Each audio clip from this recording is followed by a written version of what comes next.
One thing which is gaining momentum now is people saying, we're just not going to pay our bills. Yeah, I mean, you can understand that. Since the last budget, it's clear that power bills are going to be something like £500 higher than the government was assuming at the time with that group of packages. And it really is a time bomb. We could be looking at half of the country in energy poverty, which is defined as more than a tenth of your income going on energy. It'll swallow up something like a third of the normal pension. I mean, this is totally unprecedented in recent times, or probably ever. I'm very sceptical as to whether actually refusing to pay bills is the right thing to do. Because that doesn't reduce our costs as a country. It simply shifts the cost elsewhere. And it also makes the UK much less attractive for countries to export energy to, because we depend on energy imports. If people feel they're not going to get paid for it when they do send the energy into here. And if that added further shortages to the current crisis, then that would have ongoing devastating effect on bills. But really, I'm sure government is thinking about this, but it's going to have to really rethink where it was just a few months ago. Because, of course, at the moment, we're not got our central heating on, we're not using all that much energy. The double whammy of an extra £500 on the average bill at a time when we're starting to have to use a lot more energy at home is really quite worrying. I mean, the reality is, though, Malcolm, is certainly come October, there are going to be people who just simply cannot pay their bills. It's not because, they want to make some sort of statement or they want to boycott. It's because they just can't. So with this kind of campaign building momentum called Don't Pay UK, and it is building momentum online, for people who can't pay their bills, perhaps what would the best thing to do be? Would they contact their energy supplier and ask? Yes, that's right. And energy companies are aware. I mean, in any situation, there are some people who have trouble paying their bills. And energy companies do have a variety of approaches towards that.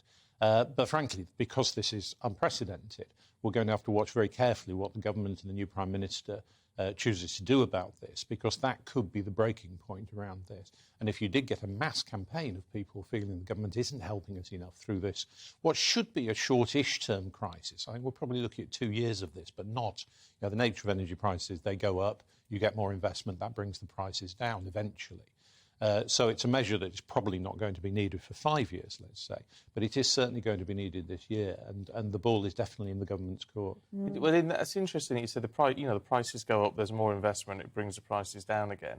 The profits being made by not the energy providers that we have, but the energy suppliers are absolutely astronomical at the moment. Is there any incentive for them with this level of problem to say we are going to reduce, we're going to ignore the market economy, we are going to reduce the unit energy?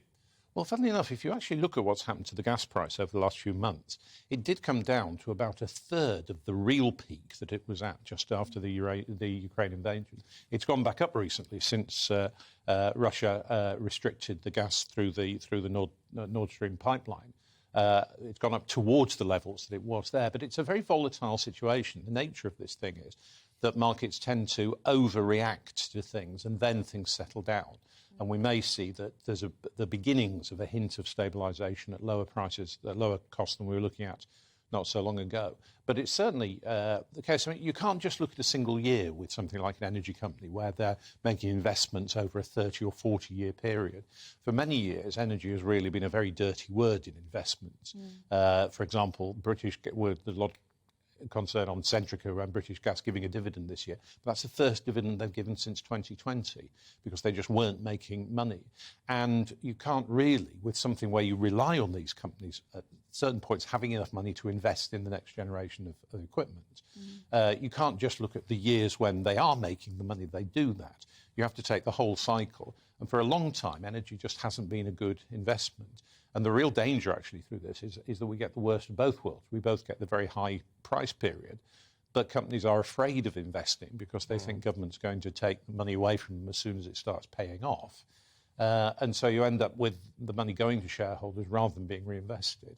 And we get the worst of both worlds. We've got to be very careful about intervention at just one point in the cycle when companies are making money and ignoring all of the periods where they're not. Right. We heard yesterday about the energy price cap being updated now every 3 months rather than every 6 months. What would the benefit in that be, especially in the short term when prices we know are going to go up astronomically in October? They're not coming down quickly anytime soon. So then we're looking at January, which will be astronomically high again, doesn't it mean it's just going to hit the poorer quickest and more frequently? Well, I mean, the price cap for first takes the assumption that the market doesn't work. If you had a working market where people shopped around, then naturally the prices would be at the level where they're best for both sides. In other words, enough profit for the producer, but not so much profit that people would move to a different producer. And we've seen, because of the price cap, an awful lot of energy suppliers went bust because they couldn't charge as much money as they were having to pay for the electricity they were passing on to their consumers. So on the one hand, if you have very high prices, the cap doesn't really work because it just forces companies out of business. And if the prices come down and companies still have this high price cap in place, then they can charge more than would be the case. So you can see with 3 months that if there's a period when, like actually much of the last 3 months, when the wholesale price has been coming down, you could actually reduce the price cap more rapidly than if you were having to wait for 6 months.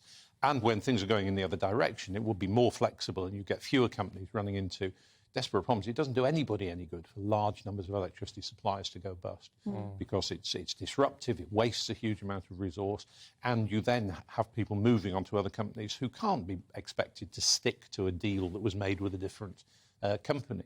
So you don't want a market where artificially companies are being driven out of business. And so I think there is certainly at the moment, and broadly speaking, the price cap hasn't really mattered in the past because it was at a level where most companies were able to supply under the price cap, certainly if people were taking 1 year or 2 year deals. And in a functioning market, price caps aren't usually all that important. They stop anybody really taking the mickey, but most companies don't because they're afraid of losing customers to other suppliers. It's only when you have crisis situations like this that the price cap becomes relevant. And in those situations, changing it more rapidly probably makes a great deal of sense.